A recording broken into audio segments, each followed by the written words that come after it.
Welcome to the new professional StarCraft 2. With the new balance patch hitting the live servers, the 8-worker start has forced players to adapt, refine their build, and work out how much more trash talk they can do at the start of the game. And also, of course, how much time they have to introduce the players if they're casting instead. And speaking of, in the bottom right in the blue, the former world champion Terran, we have Micro Jackson. It's begun, facing off against the best Zerg player in Korea. In the red, we have Solar. In a best-of-5 Terran versus Zerg tournament showdown as part of the Pigasaur Weekly Cup Series. And before we get started, it'd be incredible. You could smash that like button or maybe even subscribe. And we got the algorithm. And Jimmy, what are we at? 1,866 likes on this video, on this cast. And I'll cast another one. And I'll probably do it anyways, because I don't know what else I do with my life. But thank you for watching. Hopefully, you've had a good day so far. And hopefully it's about to get just a little bit better. When one of the illustrious people in the comments translates this entire conversation these two have had in the first minute of the game. And Solar following that up with a pool first. Because with the quirks and intricacies of the new worker start and the changes to Zerg, pool first is a little bit less economical, but intensely safer against almost everything, except exactly what Beyond is doing. He's taking greed to the next level. Command center first. And has he scouted? Don't be ridiculous. A completely blind CC first. He's a bit of a gambler, but, well, he plays the odds, and he plays so much. The odds are he'll get away with it. As the players, once again, with their build only taking a fraction of the APM needed, continue to deliberate in the chat, and I'm sure having some strong opinions about the patch so far, and giving us plenty of time to talk about larva. Who doesn't love larva? That wasn't rhetorical. You can leave now. Yeah, get him out of here, Not now, Brenda. We're not talking about you. Not the queens. The queens still 175 minerals. The hatchery was increased to 300 once again. But larva, the initial 3 larvae from each hatchery, the OGs, spawn every 9.5 seconds, as opposed to 10.7, and those decimals really matter, giving them over a 10% increase in the speed of larva respawning, which translates pretty quickly to an increase in both drone and unit production. And this has been one of the biggest changes to Zerg in the game in general, in my humble and modest opinion. Many people say that. It is a much larger change to the game than cutting 4 workers from the start. And so far, these two players' builds seem to agree with that idea. As, well, Beyond is going for a command center first into reactor Hellions. Solar is going for as many hatcheries as possible because he realizes a command center would only be done. I'm probably calling him out for his constant greed. But with the larva spawning faster, Carapace upgrades are 50-50 cheaper across the board. Vipers can abduct siege tanks again. Whereas on the Terran side of things, they mostly avoided any drastic changes. But as always, we're going to tweak the Ghost. The Ghost has less HP, back down to 100. Costs 3 supply, up from 2. But it has more range. It has 7 range, which outranges a Hydra and a Roach easily. It makes the Ghost stand behind Marines and Marauders when they are firing, just auto attack. Also, Snipe does more damage, and also cannot be interrupted. Well, technically the ability is called Steady Targeting, because Snipe was the ability we had in Wings of Liberty. And if you knew that, you are a nerd, and you're probably not young. So, how's the back pain? And you're correct.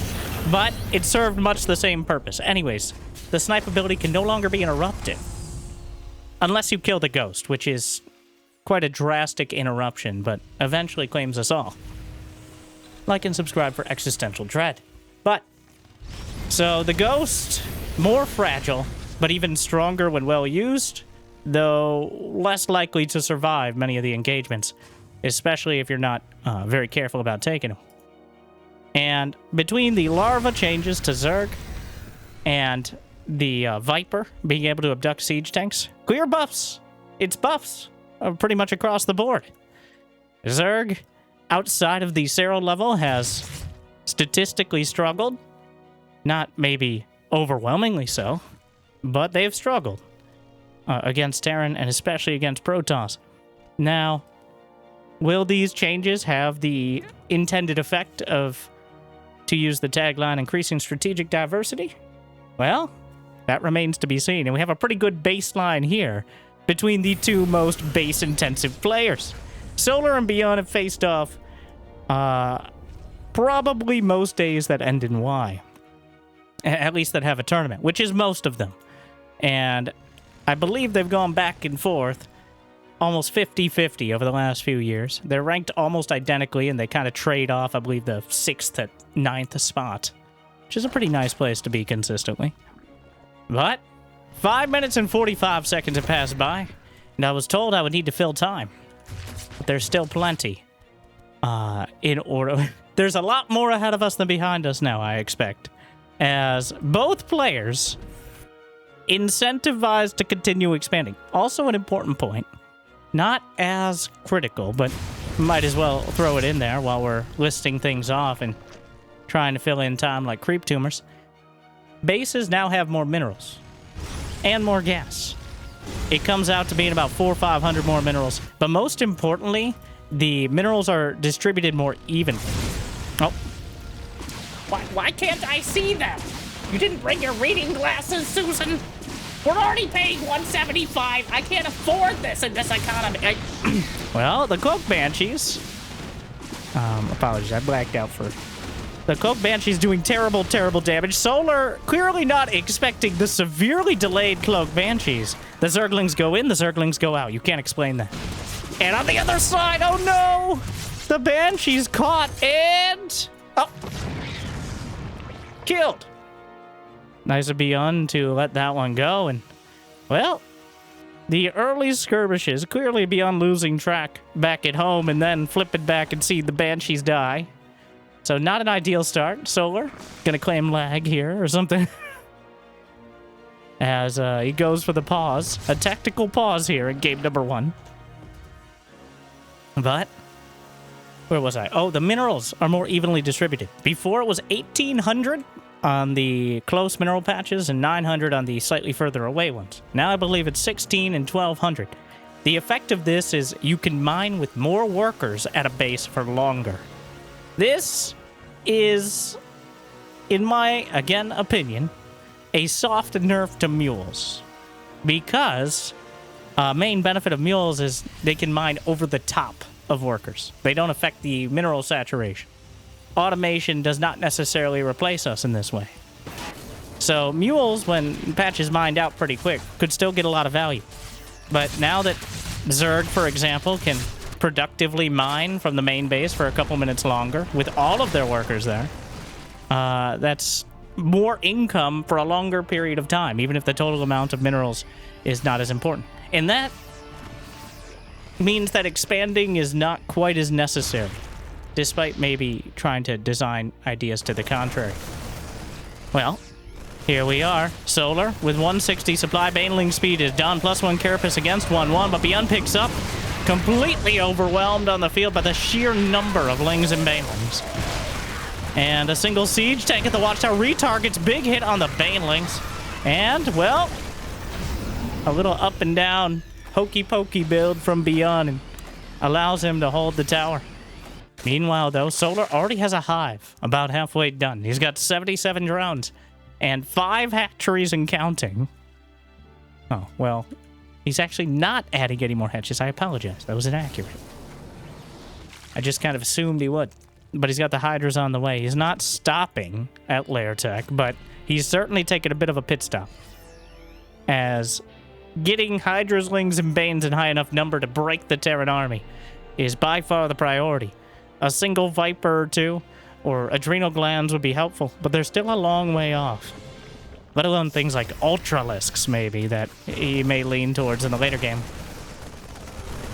But the Hydras, the numbers, well, the army supplies are about even. The +2 Carapace just finished, and Solar actually has a bit of an advantage. Meanwhile, the Lings and Bane slam in. Beyond tried to pick him up, but he was too little and it was too late. Meanwhile, Widowmine just slams in, retargets another one, finds a great connection.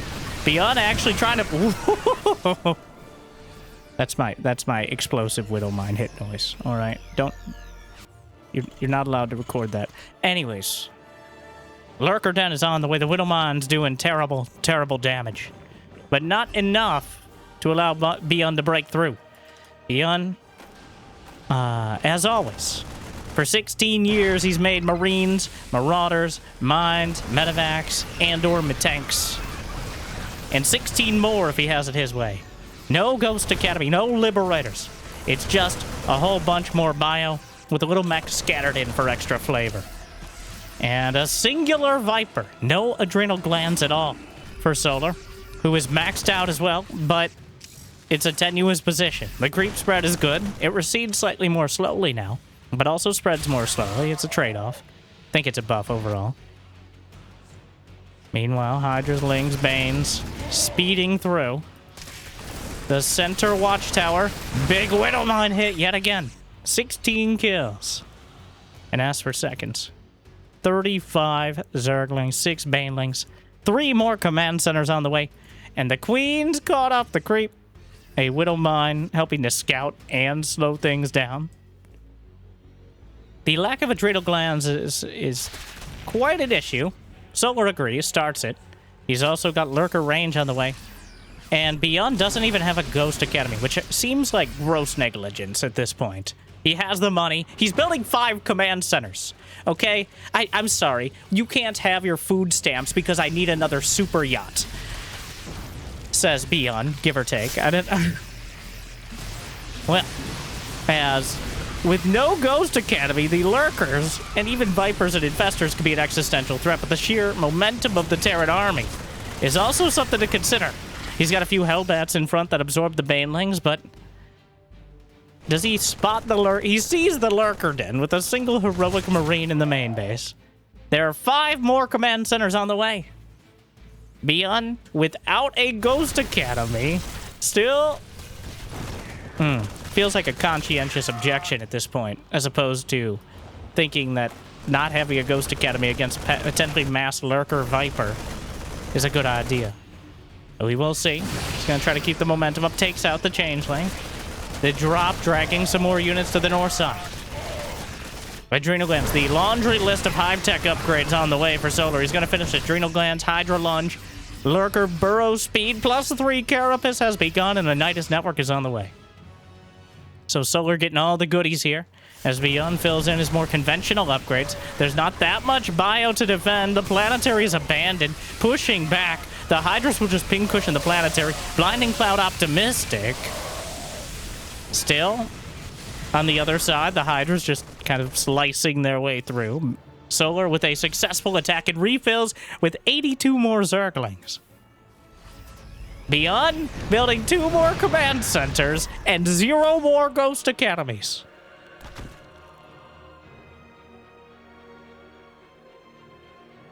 Solar refills.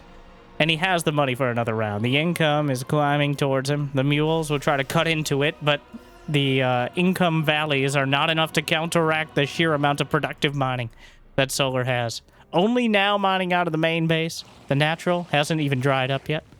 Which, well, there, finally, after command center number 13, Beyond deigns to build a Ghost Academy. Though it's going to take a while to get that count up. Few medevacs just kind of stray into the fray. Another round of Zerglings. Though Solar's actually out of larva. It's important to note that the larva buff only affects the 3 OG larva on each hatch. It does not affect Queen Inject. And if the Queens are slacking, you're still going to struggle to have enough production to refill quickly. More command centers. 8 CCs now. 30 creep tumors spreading, metastasizing across the map. It's a bit gratuitous, but, you know, at some point, they become an actual blocker in and of themselves, taking so long to take out. They don't have much HP, but quantity has a quality on its own. Solar has taken the map. Beyond, still no ghosts. Though, if there's no lurkers, it's not as necessary. It is helpful. Good blinding cloud. Another blinding cloud, the planetary fortress. Meanwhile, the lurkers over to the right side, slicing through. 7 SCVs dead. Forces a planetary to, or soon to be planetary to lift. Display command center. And finally, some ghosts in production on seeing the lurkers. 4 ghosts at a time. 2 more factories as well. As Beyond going to try to meet this army head on. Solar. His queen's a bit lackadaisical. He's running through his larva. This is just like a random set of rocks in the midst of everything. He takes it down. Such a weird... Just like... It's just rocks. There's nothing... like. It's weird to see just rocks as the only terrain. At least the destructible kind. They make the other ones out of unobtainium. The lines of creep tumors, a wave, just slowly constricting the map. Solar with the +3 attack upgrades on both fronts, melee and missile attack in production. The creep is continuing forward. Beyond is retreating behind his ghost lines, trying to take a 5th command center. That's going to be a huge deal here. He desperately needs it. There's a backup planetary fortress. The Liberators have arrived. The Banelings trying to roll through, taken out before they can get too close. And the ghosts? We're at 6 ghosts. Lurkers on the way. Solar refills yet again. An orbital command is probably safer at this point, as a planetary could easily get smashed, and orbitals don't even cost any gas. So, a couple ghosts, I think, taken out mostly by friendly fire of the siege tanks. Well, not so friendly now. And the waves of Zerg continue to crash against the siege lines, though there is a risk, an increasing risk, that as Beyond makes a better unit composition, that Solar could overextend so... Oh, no! The Viper! The Viper just wanders in. He loses track of it. Not the end of the world, but certainly not helpful. Orbital command being repaired. There's no... Building armor's about to complete just in time. Meanwhile, the lurkers eviscerate the drop on the other side. The Zerg, the creep is oppressive. The income is not nearly as much of a gap as I expected.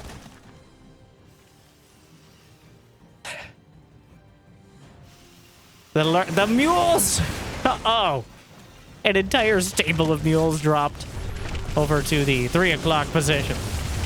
And the lurker is going to eviscerate another mineral line. Meanwhile, attacks in. Over to the left side, the banelings rolling through. The ghosts on the front lines, but retreat back quick enough. And the lurkers? Yep, those are lurkers. Oh, the Liberators will siege up. Another orbital command is taken out. Solar's income advantage goes to the moon. And the gold base is mining. Beyond needs to contest it. Like, this is a potentially contested base. There's no base on the opposite side. If Solar mines this, he's just way ahead as opposed to ahead. Meanwhile, Widow Mine slamming in. The Ghost will retreat behind the tank lines, but these are sacrifices Solar is willing to make. The Liberators come in. The Venn diagram of freedom will hold again. Solar starting to take heavier losses as the mules drop yet again. 8 orbital commands. There's 165 creep tumors. And if you don't deal with them quickly, they have a tendency to expand even further. The Greater Spire on the way. But beyond now, 9 goes 17 siege tanks. The Lurker... Oof. Such a painful death. Curls up onto the fire of the Liberators. And Beyond is mining from that 5th base. Solar has now mined 7,000 more minerals and 2,000 more gas. There's +2/2 on those siege tanks. The medevacs just kind of stray out into the field. Most of them. EMPs hits the Vipers. Blinding Cloud on the front line. But there's a lot of siege tanks behind that. 21 SCVs dead. He's down to 38, but that means the army supply is absolutely massive. The creep We've reached that moment where the creep is actually slowing it down in a meaningful way. Beyond 2-3 more command centers. What could they cost? 400 minerals? The queen's just hanging out. Beyond? Well, he's not getting out anytime soon. Still 9 ghosts. Actually, very little in production at the moment, which is just straight up a mistake. We'll build 3 more Marauders. Widowmine's Burrow. Take it out mostly before they can do too much. The Banelings roll in. A couple more ghosts taken out. You can hear by their dramatic deaths. No, I was just... That was 1 ghost. And scene. Like and subscribe for more impressions. Or to prevent them. Whichever one... Brenda, no! No, we will... It's a treacherous path, but I know how to... Oh, fuck! Brenda! The queen's getting a bit ambitious. It might be a bit late for a queen push, but... Well, Beyond dropping the mules to try to keep it together again. Another wave. So far, 900 Zerglings and counting dead. But there's more where that came from, as Solar just continues with wave after wave. This is more like Direct Strike than top-tier professional StarCraft 2, but, you know, the closer we get, the more indistinguishable. 3 infestors on the way, as he's been unable, despite the relatively small amount of ghosts, they still are quite dangerous. And, well, a couple more gonna get caught. The siege tank's overrun. Beyond bleeding out. But he's not dead yet. Getting the gold base would be slapping a tourniquet on it right now. Though, it's getting to the point where, like, Solar has mined more than 1 base more. A base now has 11,200 minerals. And 5,000 gas, if you have 2 gas casters. So, he's got a Congress of Corruptors in production. And Beyond, he cannot hold. Well, he can hold, but pushing back seems to be the issue. Solar has consumed too much of the map. Though, his minerals are under 1,000 now, which is concerning. 106 Zerglings in production, and then he runs out of larvae. And he's kind of close to running out of minerals. As Beyond is tearing through, he has more army supply than Solar can realistically get. Another fungal, potentially, that still has the energy there. He really wants the ghosts. He desperately wants the ghosts with that infestor. That you see the infestor auto-attack there as well. Parasitic bomb. Quarantine's one of the medevacs, but that's forced to micro away. The Corruptor is here to knock it out, but... he just won't die.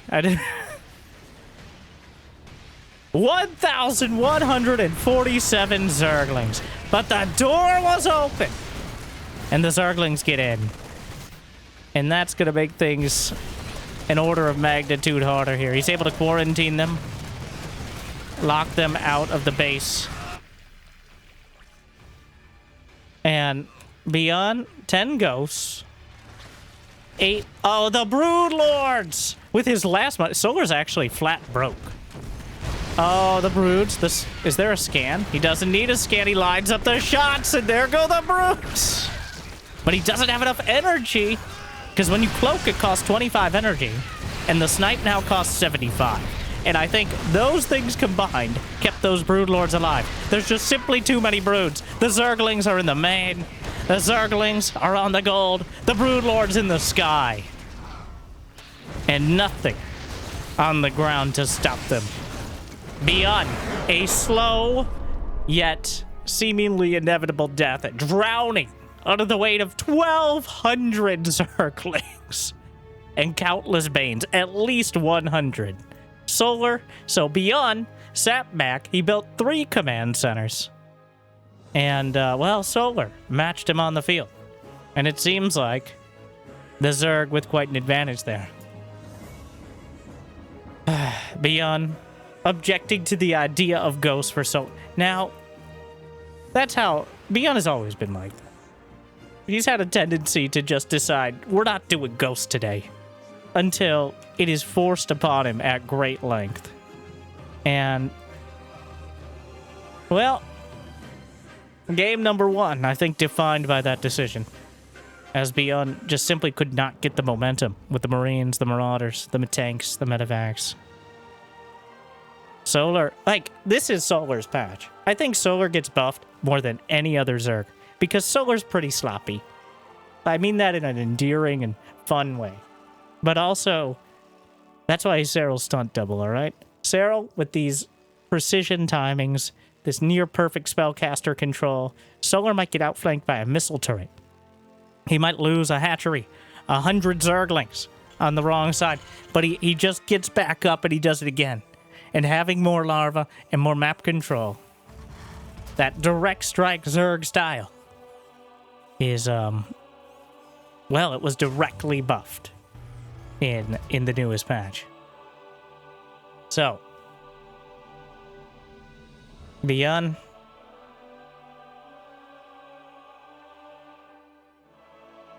We'll see. I don't think it's better to go Command Center first. Beyond has, like, 3 builds that he's done for 16 years. And maybe slight variations of them. Yes, of course, Beyond was the player who got Reaper's nerf not once, but twice. When he decided that was the only build needed against Zerg in about 2016 or so. If you never saw the World Championship against Dark, I highly recommend. Though I may have spoiled some of the strategies used. But the reason the Reaper's cooldown is 14 seconds instead of 7 on the grenade, and the damage is 5 instead of 10, is because Beyond just would not stop building Mass Reaper. And he still does, and he used to too. You can no longer reliably, because the grenade, it would take less than 4 grenades to kill a Zergling.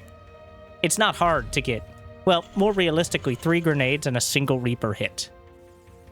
Which is not hard to come by in any iteration of the game.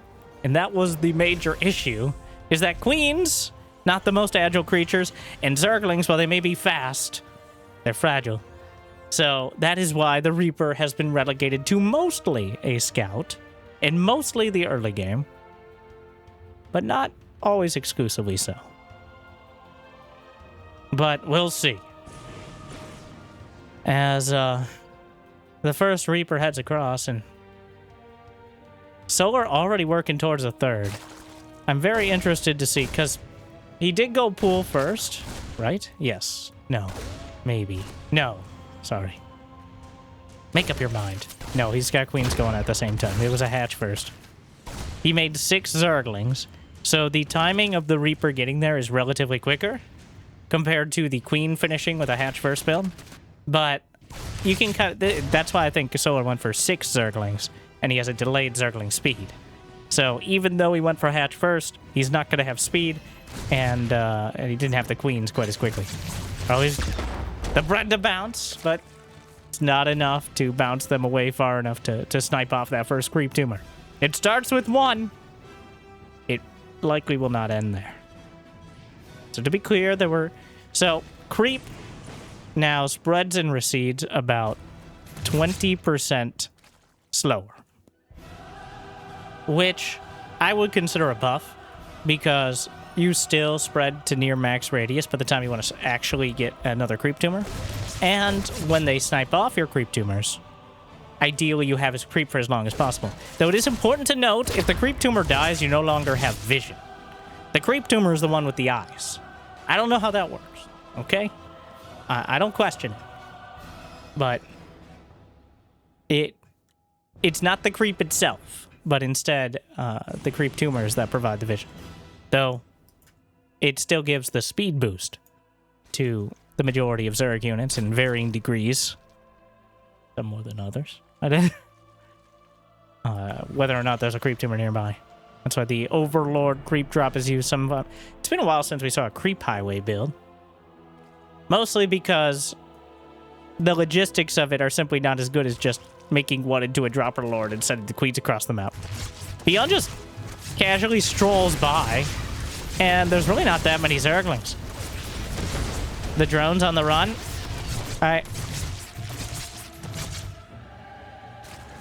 He's working towards the third base. And, well, doesn't lose a single Hellion. Doesn't get much in the way of drones, but Solar's already at 50 drones. Beyond with a very strong... Well, he's gone 3 CC before 3 ranks. So still going to struggle to put on the pressure too quickly. Solar actually got supply block. There's a lot of that going around. These supply block timings are so weird. Everyone getting supply blocked at times they've never been supply blocked before. Like, who gets supply blocked at 70 supply? And then the numbers are completely new because of both the main bases providing less supply and therefore each 8 supply depot or overlord creating new exciting moments that you could logistically handicap yourself. Which is just really good advertising.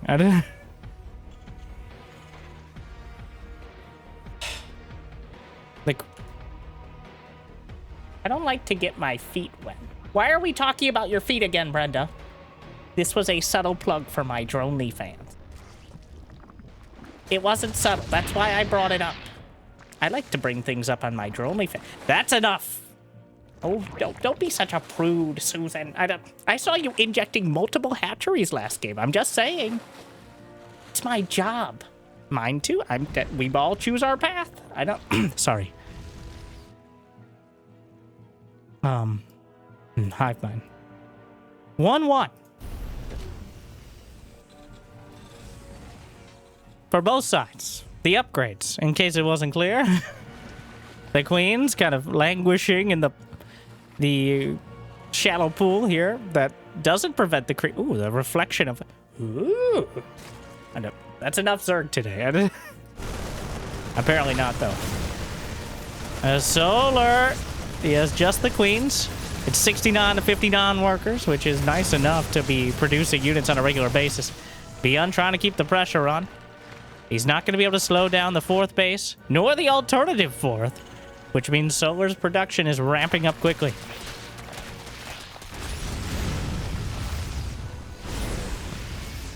Another couple creep tumors, at least slowed down a bit. A Hydralisk down is on the way. Picks up into an already uncomfortably low medevac. Armory for Beyond.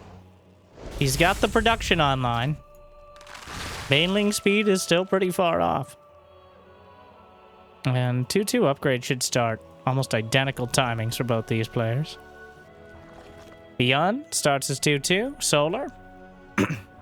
Solar. Start. Oh, +1 ranged attack and +2 carapace.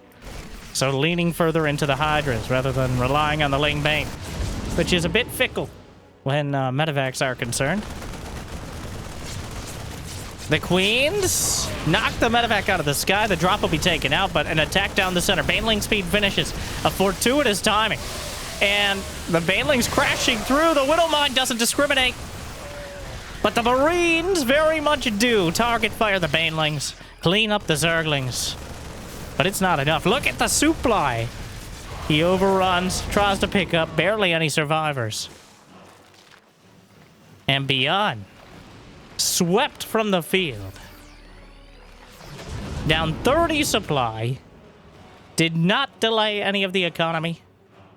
And now it's going to be a titanic struggle to deal with the very focused mid-game timing that Solar's putting together. There's no siege tanks in production. He hasn't seen the Hydras until this moment. Widowmines are just not as good against Hydras because they can outrange them, as opposed to getting those juicy hits. They're still good, but siege tanks are a much more reliable quantity.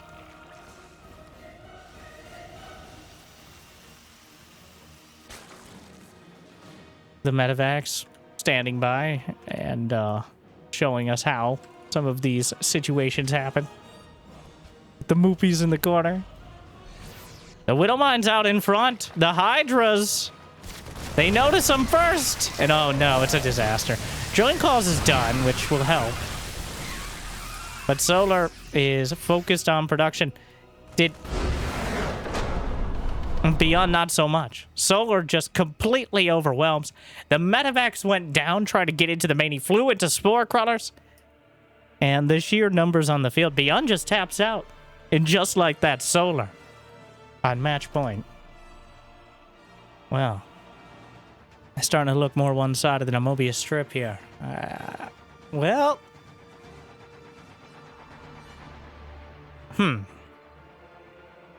Beyond not getting anything off the ground and Solar carrying it through. The momentum, and that is the greatest, the most relevant part of the game, in my humble and modest opinion. I gotta stop saying that. I don't know. Jimmy, edit that out. Like and subscribe for humble and modest opinions. I kind of go back and forth on it, but it's not the early game for Zerg. So my interpretation, since the intern did not deign to give us a lot of explanation, and by that I mean any explanation for any of the changes, but the larva buff in the early game is necessary to keep Zerg. Well, something, I want to be very clear, I do not advocate for it. I think the larva buff is way too much and has too much of a range of consequences. But it does serve the purpose of allowing Zerg to keep up in the early game. Because Zerg has to build overlords from their larvae, they can't build them with their workers. They have to build their hatcheries, all their buildings. The simple fact was, Zerg, before the buff to larva, so you get to 12 workers and have 0 larvae. Whereas before the patch, you get to 12 workers and have 3 larvae, because that's how you start the game. So Zerg was just further behind because of the 8-worker start. And I do see a lot of fallacies of thinking of queens as a big help. You have to get to the queens. So Zerg already starting like a half step behind because of the larva situation and the obligation to use your drones in that way. Getting to the queen in that sort of stage of production was already difficult for Zerg. Now, increasing the larva spawn rate shores that up pretty significantly. You know, in the first 30 seconds of the game, you don't get much of a benefit. But it just keeps stacking up. Now, you still need to spend the minerals, which is the defining characteristic, as you see here as well. But remember, the hatchery is both your command center and your barracks. It is your town hall and your production facilities. And that's why, even with the hatchery costing a bit more, with the queen still costing 175, it really starts to spiral. There was a fine balance. And I would say in favor of not Zerg, especially if you're Cyril. If you're not Cyril, in the early mid-game against Terran and Protoss. The margins were so thin, they were almost non-existent in many cases. It really felt like Zerg had to just sit there and get slapped around and had no really aggressive potential because air units exist and queens do not fly. So the larva buff shores that up. It certainly helps. Does it help too much? So the original, out of nowhere, was 9 seconds. 10.7 to 9 seconds. That is a ridiculous. For reference, not even David Kim. We've overhauled queens half a dozen times. Like, queens have gotten tweaks and twerks, not to judge, over and over again. Creep itself. Like, Hydras have had a lot of different quirks, like the Hydra Lunge upgrade in compensation for having less speed with speed. Stuff like that. But Larva is, from the 0-second mark of the game, nothing else. Zerg doesn't exist without Larva. So, it is such a titanic thing to change. I would have said, if we're going to touch it, it's 10. Like, less than 10%. Going to 9.5? I know, like, I'm splitting hairs, but these are hairs that... Very wide hairs here. Don't look at me like that. I don't... But... And also the 8-workers start giving us plenty of time to deliberate here. But... I think it needs to be 10. I really hope right now, because I feel like the blowback is strong. And for once, the other races need to adapt to new random bullshit. But it's a bit too much. I would go with 10 seconds. A 0.7 second reduction helps the early game. It encourages the mid game without... I'd pull it back to that. I still like the idea. I'd like any reason to not feel like I'm just getting cyberbullied most of the game as Zerg, but Sarah will never lose a game. The simple fact is, it'd be... Sarah will never lose a game that goes to 3 hatcheries ever again, I think. And I really, like... You know how hard, if you've ever watched me stream especially, you know how hard I push back on people assuming Zerg is OP because Sarah wins everything. And by Sarah wins everything, I mean... Jimmy, can we bring up...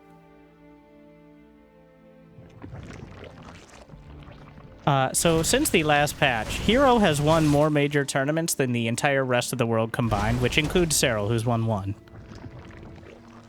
So do with that information what you will. But I do have to bring up in recent history, it's not just small weekly tournaments, but instead major tournament. Like, Heroes just built different. And that's true. Just like Vikings who decide to land and attack the ground. Finally on my level, I see.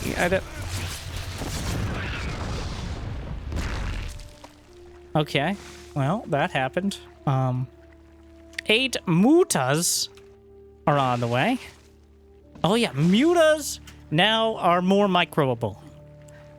That's what arc slop means, for those wondering what it meant in the...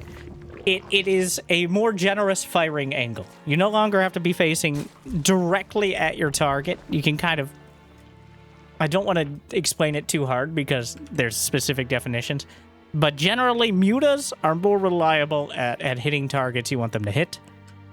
On top of the fact that glaives will bounce to targets, which means if there's 3 Marines and a Marauder next to each other, the glaive will bounce to the Marines if they're within range. Before, it was just whatever was closest to your primary target, which means the Marauder could tank some damage. This is actually a nerf to using Zerglings with mutas and ZVZ, which used to be the strategy of having the glaives bounce to the Zerglings, which they won't do anymore if there's a muta in range. It's muta wars in ZVZ. It's a mess. But it's ZVZ, so, you know, it's always been a knife fight in a phone booth with varying amounts of uppers and downers combined, usually. And a lot of gambling. So just like the Vegas simulator. Mostly gambling. Well, the mutas are spotted. There is a missile turret. Some of the SCVs hung out to dry. And the Zerglings, well, the mutas will slow down the second factory. Baneling speed is about done. And Beyond is running a severe risk of running into these Banelings at an inopportune time. We're on a 4-player map, which means the maximum distance between players pretty much possible in the game. So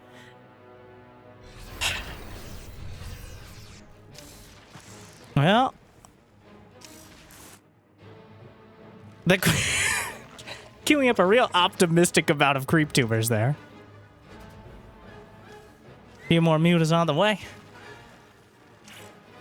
And he's leaning into it. Solar, like I said, this is the solar patch. Solar going to be quite the patch Zerg here. Mass production on lair tech. Carapace upgrades are cheaper. Larva production is boosted. Mutas are marginally more microable. This is everything Solar wanted. And, you know, me as well. This is my style. I yearn for... I haven't played Zerg exclusively since Mutaling Bane felt like a liability as opposed to the default composition. Because mutas and creep are my 2 favorite things. And I was going to say as Zerg, but probably in StarCraft 2. Or StarCraft 1. Both are, especially mutas in StarCraft 1. I wish we had those. But we can only dream. Honestly, we got a little bit closer with the new muta, such as it is. Not that new, just kind of tuned up a little. And I want to make it clear, it is not a statistical change. It is just kind of a functionality change for mostly top-level players, which is good.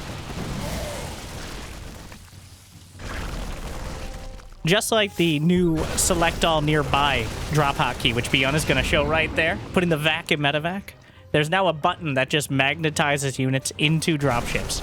Technically, every race has it, but let's be honest about who's using dropships on a regular basis most often to micro. Meanwhile, the Banelings crashing in, but the Widowmine's already doing almost as much splash damage as Beyond just... The Banelings slam in. This is a... there's a lot of curious mineral walls here. The Mutas just gonna clean things up. The Marines will take out a couple more. Quite conveniently. And, well... Solar with 8 more Mutas in production. The Thors are here. More in production, and not like Beyond has been slowed down too much. The Mutas didn't do much damage to the SCVs at all. He's killed 4 in total, while also struggling to clear the field. And this has always been the struggle of Zerg with Mutaling Bane, is kind of getting stalled out at 200 supply. Trying to take a fight where the Mutas don't just all die. So right now, Solar has 24 Mutas. 48 supply of his 110 is sunk into Mutalists. And it's too much of a Muta risk to actually come across the map or to engage the army directly.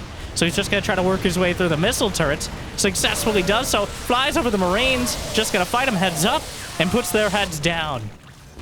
Meanwhile, this mineral wall is actually creating a disgustingly good choke point here for the Marines. They'll be unlooking the other way and will eat some extra Bane hits. More Marines engaging the Mutas. There's only one missile turret, but surprise! Widow Mines! Oh no! The Widow Mines hidden behind the refinery, making it that much more difficult. Thankfully, it was only 1 or 2. I think the other one didn't end up firing. With the age-old tactic. Hiding the Widow Mines behind buildings so you can't actually see what's going on. Now we got an Ultramus Cavern on the way. As Solar, not going to be slowed down quickly. That was a dumb sentence. I usually like to think I know what I'm going to say next. I never do. It just ends up working out most of the time. Kind of like Lings and Banes against Mass Marines and a single Thor. Drags in the Widow Mine hits. The Mutas, nowhere to be seen. But they might not be needed. Brenda! Shh. Trying to sneak up on them. I don't... The Muta count down to 18 as Solar realizing they're more of a liability at this stage. They've done a great job of controlling the pace of the game, but he's at risk of losing to an all-out attack. That's why the Ultraless Cavern is on the way. Adrenal Glands has not entered production. A whole lot of Zerglings to the south. And the Mutas swinging in.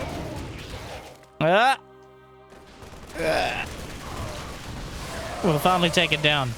3-3 is on the way, but for both sides, Solar has not been slouching on his Hive Tech and his Hive Tech upgrades.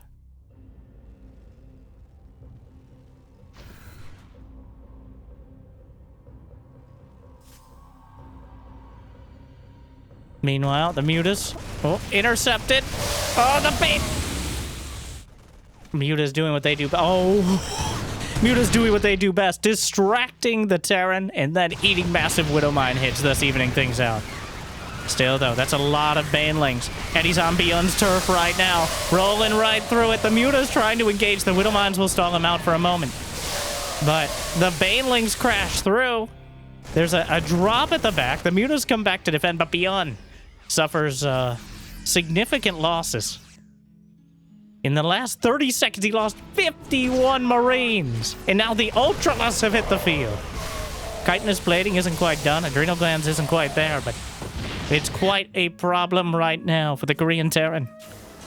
Beyond, I won't chastise him for the lack of ghosts in this game, as he wasn't even 100% sure Hive was done until that Ultra showed up. So, he may have one more army.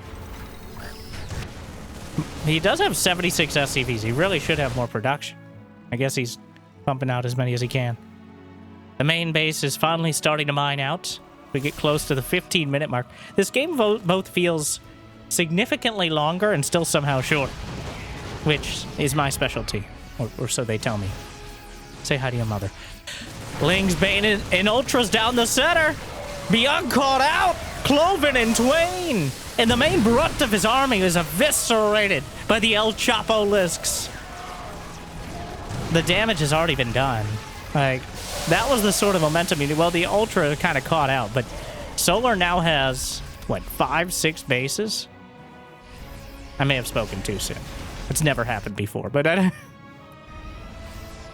I spoke way too soon. As a great man once said, Hydra, when I'm really far ahead and I want to lose, I build Ultras. And without anything, okay, I just assumed, so Solar's been crushing it, but the Ultras has kind of died, and Solar doesn't have a booming economy. He has not built any spellcasters. He still has a lot of mutas, which are a blessing and a curse, as there's still 36 of his army supply tied up in those mutas, and they've definitely paid off, but they need to keep doing so. Otherwise, Beyond can bring a larger army supply to bear directly. The Widow Mines will burrow, and Solar actually backs off beforehand. The reinforcements are getting cut off by the mutas. The minefield being repositioned as Beyond, scrambling to defend, cuts off even more of the Widow Mines. Beyond maintains 200 supply, but the mutas are cutting it down as it comes out of the barracks. The Widow Mines microing back, slams into an Ultra, just targets down another. The Marauders make it incredibly short work. Another Widow Mine on the high ground, and the Banelings are exploderated. And Solar starting to suffer from some diminishing returns. The Widow Mines in the midfield. Another one slams into the mutas. Oh, another set of... Oh, he lost the Overseer, but thankfully we don't talk about this. The battle continues.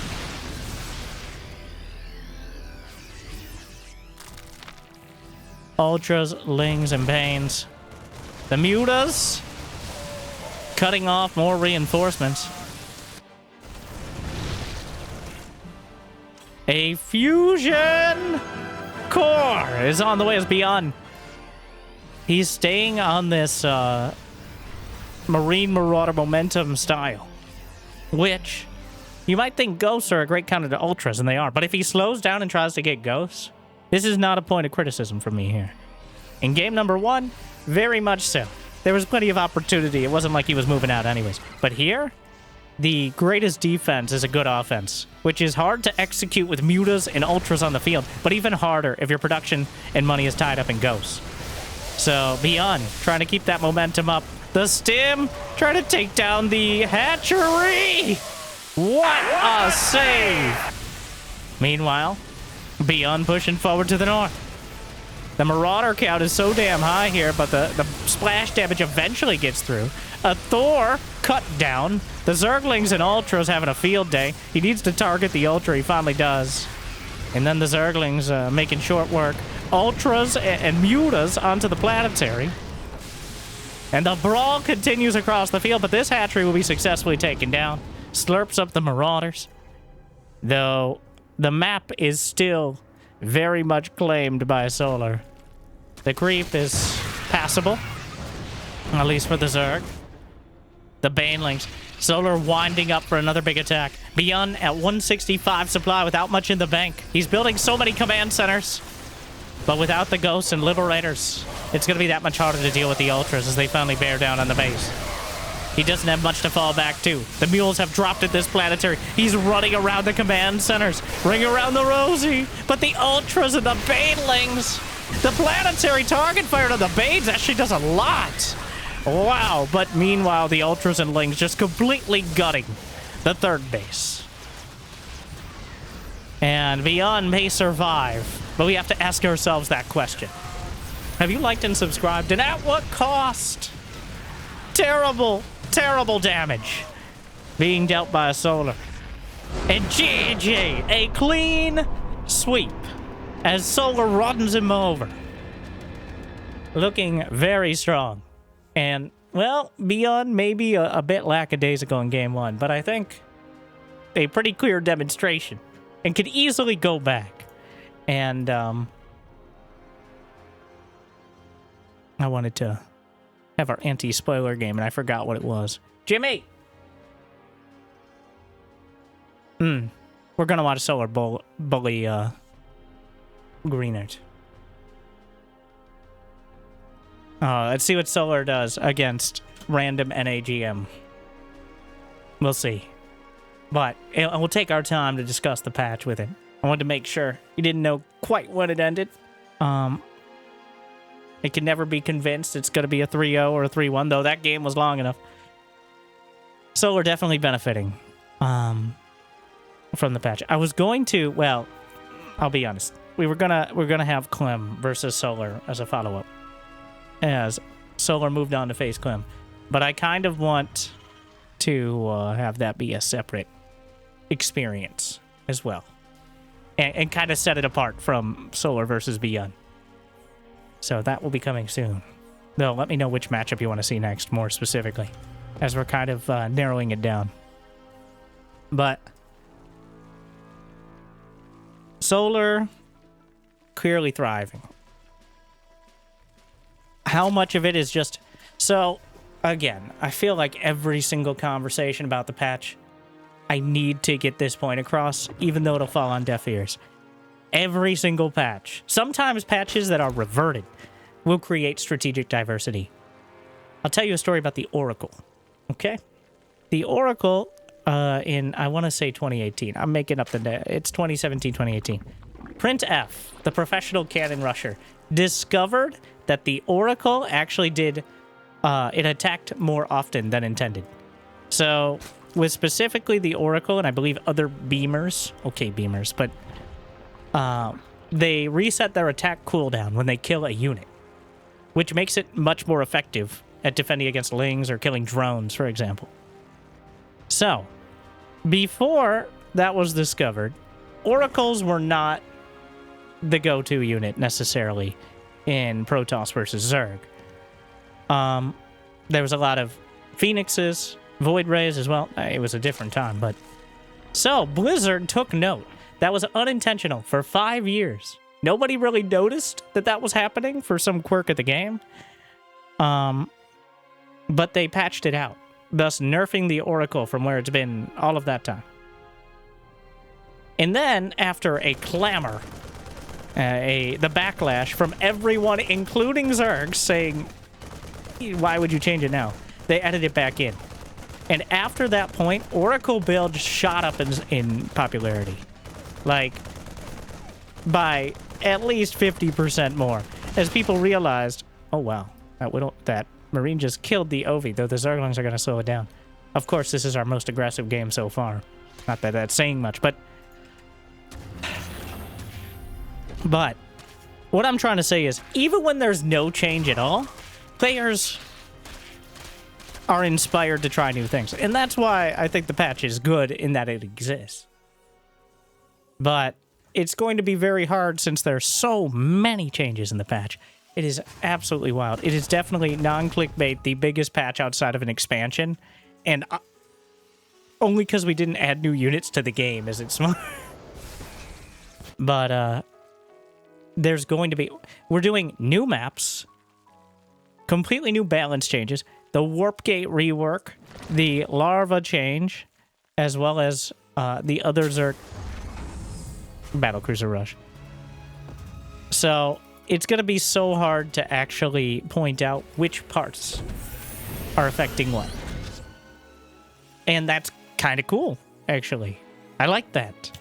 It's just I have no faith in Blizzard to, if something in 3 weeks, like Zerg has a 69% win rate, and Cyril has not lost a game, which wouldn't be surprising most of the time anyway, so not that much of a defining characteristic. Or, you know what? Protoss is going Skytoss every single game because they can't move out, but still winning. Because the patch did not address the late game very much. Vipers can abduct siege tanks again, but it doesn't make it any easier to kill Liberators and Ghosts for the most part. Microbial Shroud doesn't do much in that case. It helps, but especially against Skytoss. So, what I'm saying is, it's a huge risk for the people who actually play the game, the changes. But for a few weeks, it's going to be a lot of fun. And I'm going to do my best to rein in the cynicism because at some point it's not productive anymore. I've said my piece. I think this has been done piecemeal. Has a huge chance of ending in either mediocrity all the way to disaster. Probably mediocrity, but while we're doing it, we'll do it as hard as we can. Words to live by. Also, another sentence that we should consider. Who called in the fleet? The battlecruiser is completed. It jumps to... Wait, did he not know? Oh my god, he jumped to the wrong base. SCV ready. He didn't even scout. Oh, it's a 4-player map. He battlecruiser jumped to the wrong... Oh, that's like... He just scored on the... He didn't score on the wrong net. He just kicked the ball out of bounds. What? And then, of course, Solar saw his Overseer got in. He wasn't trying to hide. He was just trying to get there as quick as possible. The battlecruiser is still quite a threat. There's a Spore Crawler. He could potentially just target the Spire, but it's already a bit of a disaster. The Queens are suffering, but... They are suffering, so nothing else has to, is the situation. Like, a second battlecruiser will complete... If it jumped into the base right off the bat, okay, maybe. Because he's already getting a lot of damage, considering that this is like 20 seconds late. Oh no, he's sieging up! Are those speed roaches? Wow. Oh my. Did he jump the second battle? Okay, here we go. The Spore... Well, is there enough? He's not... Can the battlecruisers can't just win. Yeah, if he had jumped into the main... Well, I think this game looks significantly different. But even 3 Corruptors might be enough. He drops a Mule to repair. Fun fact, they're on auto-repair now when they drop. And it could be a draw, but Solar is still mining from more than none bases, which is something that Greenert cannot say. Solar with the age-old tactic of just go fucking kill him. The battle cruisers racking up a comical amount of kills, but still not going to be enough. A few Corruptors, the Spore Crawlers. There's actually no defenses here, which is real unfortunate. He's dead, right? Like... Thing is, even Corruptor, he's dropping more mules. There's no ground units. He still has enough money to repair, which is hilarious. It's there's no scenario where he wins this game. There is a scenario, I guess, where maybe he doesn't... No, he doesn't win. He can't win this game. But how hilarious would it be if this was... You see? Beyond should have battlecruiser... Honestly? If Beyond and battlecruiser rushed... Maybe we need to try new strategies instead of poorly adapted versions of the old ones and then complaining about Zerg having too much stuff. Or, you know, we could just keep doing that. Honestly, that did way better than I ever thought it would. Solar didn't see it until the better. If he hadn't jumped to the wrong location, and that's what you get for not SCV scouting. But Solar with the win, but wow. Well, hopefully you enjoyed. I'd like to hear your strong opinions. And thank you for watching. I hope it made at least some of your day a little bit better. And if you got the means of motivation, be awesome, check out Patreon, YouTube membership. But I hear like you and subscribe. He's still free, at least for now. So thank you to our Mule Tier patrons. Big Jake, Devendor, Kate, Crazy Mouse, Mario, Suit. Glad you still enjoy. Make sure to check out this video. Jimmy picked it out just for you. I hope to see you next time. Thank you for watching. Good luck, have fun. Be chill.